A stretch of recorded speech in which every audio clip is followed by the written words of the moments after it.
ये chapter number 8 अभी start करेंगे, वाटर बॉर्न कोटिंग्स। इसमें इस चैप्टर के अंदर सबसे पहली एक टर्म है कंप्लायंट। इसकी डेफिनेशन ज्यादा इंपॉर्टेंट है जो पेपर में आती है। तो कंप्लायंट क्या है इसको पहले पढ़ लेते हैं, उसके बाद मैं आपको इसको समझा देता हूँ। Compliant is a term. Compliant एक ऐसी टर्म है often used nowadays and refer to a material which complies with the cost regulation and EPA requirement। Compliant उस मटेरियल को कहते हैं जो मटेरियल कॉस्ट रेगुलेशन और ईपीए की रिक्वायरमेंट को पर पूरा उतरता है। कॉस्ट रेगुलेशन 1988 और ईपीए एनवायरमेंटल प्रोटेक्शन एक्ट, इनकी जो रिक्वायरमेंट जिस मटेरियल की हो, जो रिक्वायरमेंट हो उसको जो मटेरियल फुलफिल करता है उन पर पूरा उतरता है, उस मटेरियल को हम बोलते हैं कि ये कंप्लायंट है। ये क्या है? कंप्लायंट है। Progressively, year by year, stricter regulations are brought into force regarding solvent emission into the atmosphere। कहते हैं आपने देखा पेंट में अगर सॉल्वेंट कंटेनिंग पेंट लगा रहे हैं तो डेफिनेटली सॉल्वेंट एटमॉस्फेयर में इवेपोरेट हो रहा है ना, एटमॉस्फेयर का हिस्सा बन रहा है। अब जब से ये रेगुलेशन या लोकल रेगुलेशन या ये कॉस्ट रेगुलेशन या ईपीए की रिक्वायरमेंट्स जैसे जैसे स्ट्रिक्ट होती जा रही हैं, वैसे वैसे सॉल्वेंट जो है ना उसका इस्तेमाल कोशिश की जा रही है कम से कम हो। या अगर आप पेंट बनाए तो उसमें सॉल्वेंट की परसेंटेज बहुत कम हो, यानी वोलेटाइल मटेरियल की परसेंटेज बहुत कम हो और नॉन वोलेटाइल मटेरियल की परसेंटेज ज्यादा होनी चाहिए।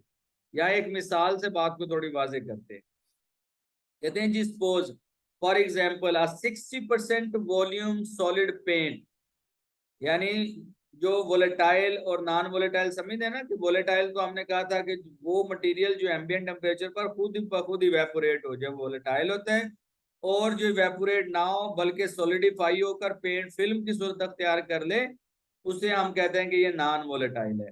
तो कहते हैं एक पेंट है, इस पेंट का 60% हिस्सा जो है वो नॉन वोलेटाइल है। 60% हिस्सा वो है जिसने सॉलिडिफाई होना है।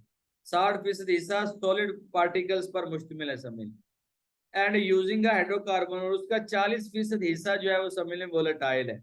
और वोलेटाइल पेंट के अंदर सिर्फ एक ही चीज होती है और वो हमने पढ़ा था कि वो सिर्फ सॉल्वेंट होती है। इसका मतलब ये हुआ कि अगर आप 1 लीटर पेंट आप लेते हैं तो 1 लीटर पेंट के अंदर 1000 सीसी होता है, क्यूबिक सेंटीमीटर, 1000 क्यूबिक सेंटीमीटर होता है। अगर उस 1000 का आप 60% लें तो हम कह सकते हैं कि 60% से मुराद क्या है? 60% जब हम लेते हैं तो मतलब 600 सीसी। 600 सीसी 1 लीटर में से जो 60% यानी 600 सीसी अगर लें तो वो सॉलिडिफाई होना है। और 400 सीसी ऐसे है जो इवेपोरेट होगा। 400 सीसी वो है परसेंटेज जिसने सॉल्वेंट की सूरत में, वेपर्स की सूरत में जिनकी एमिशन होनी है, जिसने एटमॉस्फेयर में जाके अफेक्ट डालना है।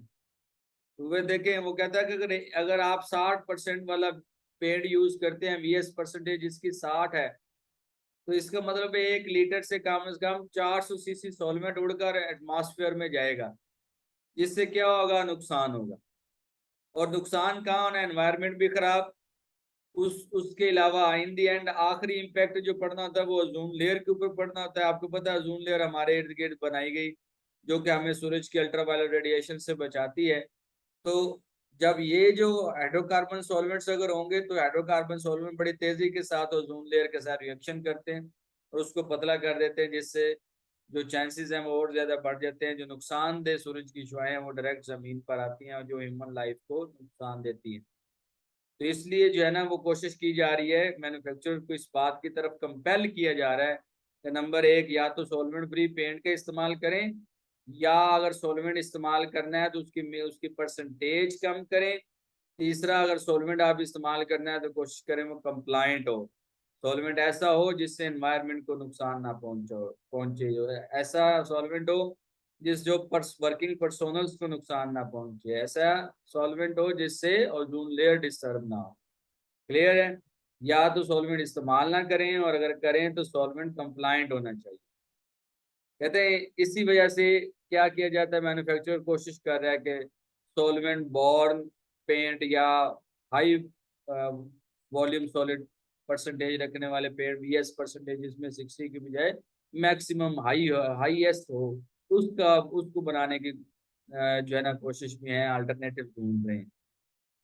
कहते हैं जिस तरह अगर हम बात करें ना कि सॉल्वेंट, इस तरह कुछ बाइंडर्स ऐसे हैं जो हाइड्रोकार्बन सॉल्वेंट्स के साथ साथ अब वाटर के साथ भी ना हम कह सकते हैं कि मॉडिफाई हो सकते हैं। उनमें alkyd, epoxy, plasters, polyurethanes, vinyl, acrylic और सिलिकॉन्स शामिल है। जिस तरह अगर पानी अगर सॉल्वेंट के तौर पर इस्तेमाल करें तो पानी के फायदे नुकसानात भी हैं। हर चीज के एक फायदे नुकसानात होते हैं, इसके भी, पानी के भी फायदे नुकसानात हैं। जैसे फायदा अगर देखें तो टेबल में जरा आए तो water is of suitably low viscosity, कि पानी जो है उसकी पानी वाला पेंट जो होता है ना उसकी विस्कोसिटी का बहुत कम होती है, पतला होता है वो। और ब्रश से चाहे पेंट लगा लें, वो पानी वाले पेंट को चाहे ब्रश से लगा लें, चाहे रोलर से लगा लें, चाहे स्प्रे से लगा लें, जो है ना वो कोई फर्क नहीं पड़ेगा, मतलब इल इफेक्ट नहीं आएगा।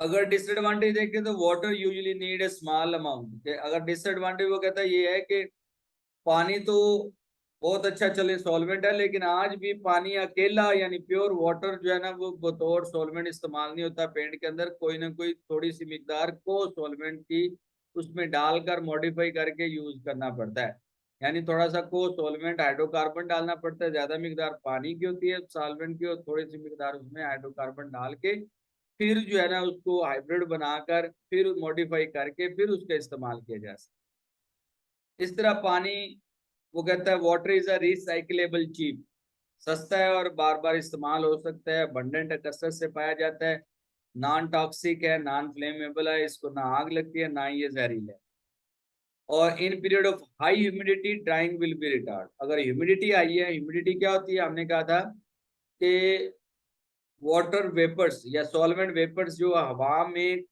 रुके हुए होते हैं, स्टैटिक होते हैं, समझ लें वो ह्यूमिडिटी है। तो सॉल्वेंट या वाटर वेपर्स हवा में पहले से ही ज्यादा मौजूद है, तो फिर ऐसी जगह पे आप जब पेड़ लगाएंगे वाटर वाले पेड़, तो वो वाटर के जो सॉल्वेंट इवेपोरेट होने हैं वो इवेपोरेट नहीं हो पाएंगे, क्योंकि ऑलरेडी उनकी तादाद, उनकी मिकदार, उनकी कंसंट्रेशन हवा में ज्यादा है ह्यूमिडिटी की सूरत में। तो वहां पे फिर जो है ना वो ड्राइंग का अमल रुक जाएगा, ड्राइंग एंड क्योरिंग स्लो हो जाएगी। फायदा और क्या है जी, water is not harmful to the environment, the ozone layer and to the mankind, ना एनवायरनमेंट के लिए, ना ओजोन लेयर के लिए, ना परिनो इंसान मैनकाइंड के लिए। और कहते हैं कि ये पानी नुकसानदेह नहीं है, बल्कि लाइफ तो जिंदगी है। फिर नीड कंट्रोल स्टोरेज कंडीशन, लेकिन चूंकि ये एम्बिएंट टेम्परेचर पर वोलेटाइल है पानी भी, इसलिए जरूरी फिर मैंने पानी वाले जो पेंट है उनको ऐसी जगह पे रखा जाता है जहाँ टेम्परेचर कम किया जाए, स्टोरेज कंडीशंस जो है ना कंट्रोल रख के फिर वहां पे स्टोर करना पड़ता है। Water can be applied over any existing binder with impunity, ये वो बात आ गई ना फिर कि वाटर की पोजीशन देखें उस टेबल में सबसे ऊपर है, और कहते हैं ये चूंकि कमजोर है, नीचे अगर कोई भी पेंट हो तो पानी वाले पेंट की कोट आप आजादाना तौर पर कर लें, आपके जहन में ये ना आए कि कंपैटिबिलिटी इशू आ जाएगा, वो रिंकलिंग, रिवेलिंग वगैरह, लिफ्टिंग वगैरह हो जाएगी पेंट के अंदर, ऐसा कुछ नहीं है। कहता है आजादाना तौर पर आप अप्लाई कर सकते हैं, लेकिन जिस कदर हाइड्रोकार्बन सॉल्वेंट्स में कहते हैं वर्सटिलिटी है, मुख्तलिफ ज्यादातर प्रॉपर्टीज हैं इसमें, उस कदर वाटर के अंदर मौजूद नहीं है।